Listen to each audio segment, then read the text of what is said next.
ఈ నలుగురు అగ్రనేతలది ఒక్కొక్కరిది ఒక్కో చరిత్ర. యుద్ధమంటే కేవలం ఆయుధాలు కాదు, ఆ ఆయుధాల వెనక ఉండే వ్యూహం.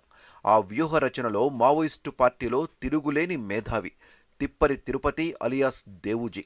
జగిత్యాల జిల్లా కోరుట్ల గడ్డపై పుట్టిన ఒక సామాన్య విద్యార్థి దండకారణ్యాన్ని శాసించే స్థాయికి ఎదిగారు. 40 ఏళ్ల అజ్ఞాత జీవనం గడిపారు.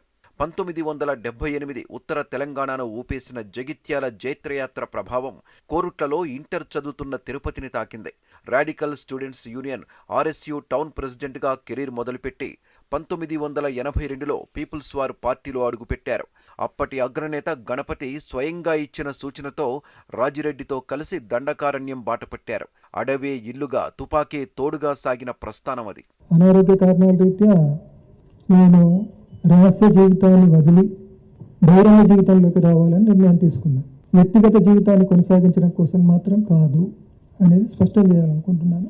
ప్రజల సమస్యలపైన చట్టబద్ధ పద్ధతుల్లో, అంటే లీగల్ ఫ్రేమ్వర్క్లో పనిచేయాలని నిర్ణయించుకున్నాను నేను.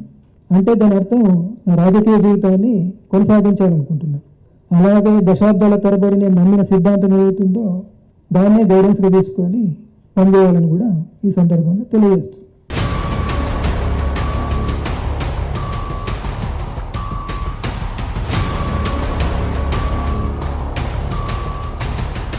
పంతొమ్మిది 1984 నుంచి 89 వరకు గడ్చిరోలిలోని సిరొంచా, పెరిమిలి దళాలకు కమాండర్గా ఉంటూ గెరిల్లా యుద్ధతంత్రంలో ఆరితేరారు. 1991లో తోటి విప్లవకారిని సృజనను వివాహం చేసుకున్న దేవుజీ అంచెలంచెలుగా ఎదుగుతూ 2001లో కేంద్ర కమిటీ సభ్యుడయ్యారు.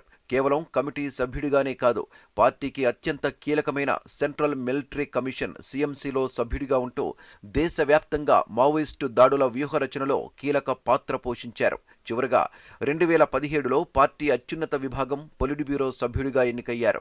అలాంటి సీనియర్ మోస్ట్ లీడర్ విప్లవ ప్రస్థానానికి స్వస్తి పలికి ఇప్పుడు పోలీసుల ముందు లొంగిపోవడం అంటే అది మావోయిస్టు పార్టీకి పెద్ద దెబ్బగా, పోలీసుల గొప్ప విజయంగా చెప్పొచ్చు.